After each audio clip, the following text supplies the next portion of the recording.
کہ وہ ویوز جو ہیں دور ہوتی چلی جاتی ہیں. تو اس کو میر صاحب نے کہا بھاگی تھی موج چھوڑ کے گرداب کی صفت, تھے تہ نہنگ تھے تہ نشین نہنگ مگر آپ تھے جگر. اور ویل عام طور سے پانی ڈیپ واٹر میں رہتے ہیں. تہ نشین رہنا یعنی محاورہ ہے ڈر سے خوف زدہ ہو کر چھپ جانا. تو ویل جو ہیں چھپ گئے تھے پانی کے نیچے, مگر ان کے فلوٹنگ لیورز جو ہیں, جو جگر کا آب ہونا محاورہ ہے ڈر سے جو ہے پانی پانی ہو جانا پیتا. تو میر صاحب نے ایک ہی مصرے میں دو حسن تعبیر کر دی کہ تھے تہ نہیں نشین نہنگ مگر آپ تھے جگر. اور دریا نہ تھم تھا خوف سے اس برق تاب سے. دریا بھاگ رہا تھا ڈر سے تلوار کے, اور دریا تو بھاگتا ہی ہے. دریا نہ تھمتا خوف سے اس برق تاب کے, لیکن پڑے تھے پاؤں میں چھالے حباب کے. تو اس طریقے سے دریا بھاگ رہا تھا, اتنا تیز بھاگ رہا تھا کہ دریا کے پیر پر سب چھالے پڑ گئے تھے. 6 مصرے ساتھ حسن تعلیم خاموش ہو گئے. میں نے کہا کہ میں نے تو 197 آپ کے بعد میں یہ ہے. اسی لیے میر صاحب نے جب اس لکھنؤ کے ماحول میں چھوٹی چھوٹی گفتگویں کرنے شروع کی تو میر صاحب نے کہا درد سر ہوتا ہے بے رنگ نہ فریاد کریں, درد سر ہوتا ہے بے رنگ نہ فریاد کریں, اور بلبلیں مجھ سے گلستان کا سبق یاد کریں. میری قدر کر اے زمین سخن تجھے بات میں آسماں کر. اور سبک ہو رہی تھی ترازو شیر مگر پڑلا ہم نے گراں کر دیا. خدائے سخن حضرت انیس کہ در پر جب سائی کرنی پڑے گی اگر محاورے کی صحت اور محاورے بندی کو یاد کرنا ہے. یہ ہے میر انیس کا مقام جو ایک دیکھیے نبوت کی آخری تصویر آ گئی, پھر اس کے بعد ایسی تصویر آنے والی نہیں. حضور ختمی مرتبہ تشریف لا چکے رحمت للعالمین ہیں. اب نبوت کی فہرست تمام. لیکن بھرت پوری نے ایک بڑا خوبصورت مصرع کہا, یہ مت سمجھیے کہ انیس اور دبیر آ گئے مرثیہ ختم ہو گیا, نہیں. بھرت نے کہا کہ یہ مرثیہ ہے, نبوت نہیں جو ختم. مرثیے میں اور جدتیں ہوں گی, جدید مرثیے آئیں گے. محمد و آل محمد کی توصیف میں, ان کی ثنا میں, ان کی گفتار اور رفتار اور ان کی زندگی کے اطوار اور کردار پر مسلسل انسانیت خراج عقیدت پیش کرتی رہے گی اگر حسن سماعت اور چش دیدہ کوئی رکھ سکتا ہے.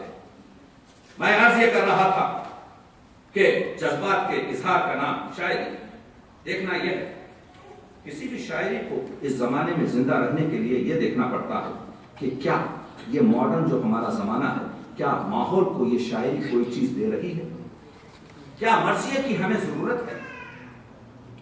کیا مرثیہ صرف رونے رلانے کی چیز ہے؟ بہت اہم سوال. کیا مرثیہ صرف ایک عقیدتی گیم ہے؟ اگر یہ ہے تو مرثیہ اپنے پوری حق کو ادا نہیں کر رہا. عرض کر چکا ہوں, لفظ دہراتا نہیں, کہ جو لوگ منبر پر جاتے ہیں سب سے زیادہ اپنوں نے مرثیے کو خراب کیا. سب سے زیادہ نقصان خود جس فرقے سے مرثیے کو باندھ رہے ہیں انہوں نے آپ کے مرثیے کو پہنچایا. ہمارے پاس مرثیہ پڑھا نہیں, ہمارے پاس مرثیے پر گفتگو نہیں, ہمارے پاس مرثیے کے اقدار کو پیش نہیں کیا گیا. مرثیہ رونے صرف رلانے کی چیز نہیں. یہ سچ ہے کہ لفظ بھی چست ہوں,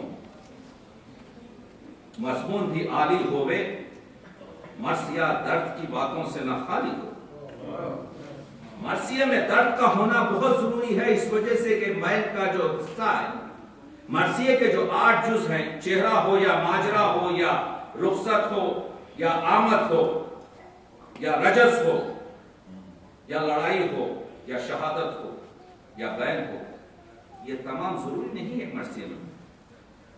جدید مرثیے پر گفتگو ہو, اور مرثیے کے لیے یہ بھی ضروری نہیں کہ کوئی شخص جو اسی اعتقاد کا حامی ہو. نارائن چکبست نے ہر روز میر انیس کا مرثیہ پڑھا اور اس کے بعد سے اسی مسدس شکل میں رامائن لکھی. میں آپ کو چاہتا ہوں کہ نارائن کا ایک شعر سناؤں. رام چندر جی آتے ہیں باپ کے پاس اور کہتے ہیں اجازت چاہتے ہیں. رام جیسا بیٹا بنواس جا رہا ہے, باپ کے دل پہ کیا گزر رہی ہو, تو باپ کو تسلی دیتے. کیا شعر ہے, ہوتا ہے جب بھی فضل خدائے کریم کا، رام چندر جی باپ سے کہہ رہے ہیں، یہ انیس نظر، ہوتا ہے جب بھی فضل خدائے کریم کا، باد سموم بنتا ہے غنچہ نسیم کا۔ یہ میں رامائن پڑھا ہوں، یہ میں چٹبس پڑھا ہوں، تو ہر اتوار کے طریقے سے ہر مسائل کو یوز کیا جا سکتا ہے۔ آج کے دور اور آج کی زندگی میں مرثیوں کا کیا مرتبہ ہے، مرثیے کیا تاثیر رکھتے ہیں، مرثیے آج کی دنیا کو کیا دے سکتے ہیں، تو مرثیہ آج کی دنیا کو یہ سبق دے سکتا ہے کہ اگر حق کی بات آئے تو کتنا بھی نقصان نہ ہو، حق کہنے سے ضرر نہیں۔ مرثیے میں فرینڈشپ آف انٹرسٹ نہیں ہے، مرثیے میں فرینڈشپ آف لو، پھر اس کو ابن الوقت کہنا پڑتا۔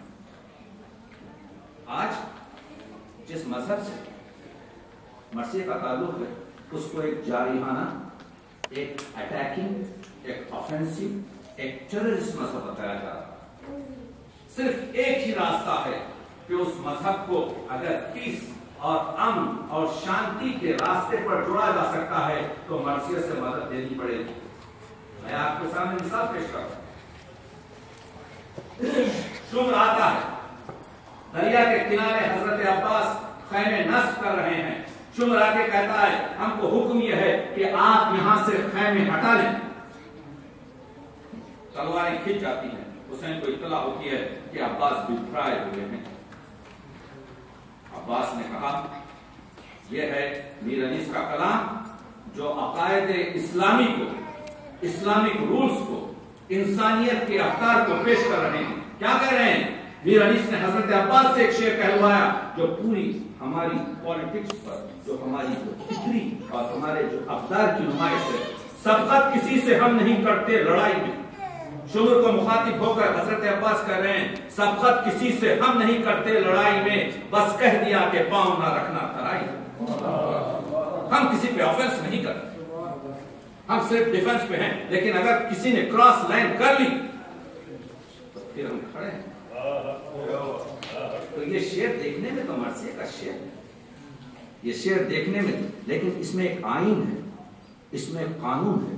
یہی چیز ہے جو دنیا کے سامنے پیش کی جا سکتی ہے کہ سبقت کسی سے ہم نہیں کرتے لڑائی میں، بس کہہ دیا کہ پاؤں نہ رکھنا ترائی۔ یہ اور چیز ہے کہ میر انیس اس کو طریقے سے بدل دیتے ہیں۔ جیسے ہی حضرت عباس کو معلوم ہوتا ہے کہ امام حسین کا حکم آ گیا ہے کہ بھائی خیمے ہٹا دو، عباس کی رگوں میں علی کا خون، لیکن تمام عمر اپنے بھائی کو اپنا غلام بتایا۔ اب میر انیس کا کمال دیکھیے کہ عباس نے اپنے جذبات کو کس طریقے سے پیش کیا۔ وقت نہیں ہے پورا بات پڑھنے کا، لیکن آئے امام کے پاس، بڑے بھائی کے پاس آئے، کہا کہ میں ہوں غلام آپ کے ادنا غلام کا۔ اس طریقے سے اپنی اطاعت کہہ رہے ہیں، میں ہوں غلام آپ کے ادنا غلام کا، آقا مجھے خیال تھا بابا کے نام کا۔ یہاں بتا دیا کہ عباس نے میں آپ ہی کے طرح علی کا بیٹا، ایک طریقے سے بتایا، ایک عظمت سے بتایا۔ یہ کمال میر انیس کا کمال یہ ہے کہ جذبات نگاری کی انتہا ہے میر انیس کے پاس۔ مخاطب یعنی ان لوگوں نے جو اسٹوریز لکھی ہیں، جو تاریخیں لکھی ہیں کہ کربلا میں کیا ہوا، انہوں نے بتایا ہے کہ امام حسین کی عجیب حرکات حضرت علی اکبر کے جنازے پہ دیکھی گئی، اس وجہ سے کہ جوان بیٹا 18 سال کا کڑیل بیٹا جب باپ کے سامنے جس کے سینے میں تیر لگا ہو اور جس کے تیر کے زخم سے خون ابل رہا ہو، باپ کیسے دیکھ سکے؟ پتھر کا دل نہیں ہے یہ، دل ہے پدر کا دل۔ یا ایک مصرع میر انیس نے باندھا کہ پدر کی موت ہے مرنا جوان بیٹے کا، لیکن حسین امتحان دے رہے ہیں، عاشق اور معشوق کا سلسلہ ہے، حسین اس کی درگاہ میں ہے، حسین اس کی درگاہ میں ہے۔ تو یہاں پر کیا شعر میر صاحب ہے، یہ شعر لیتے جائیں۔ علی اکبر کو تڑپتا ہوا دیکھا اور میر صاحب کہتے ہیں کہ بے چین ہو تم، دل میرا گھبراتا ہے بیٹا۔ بات ہے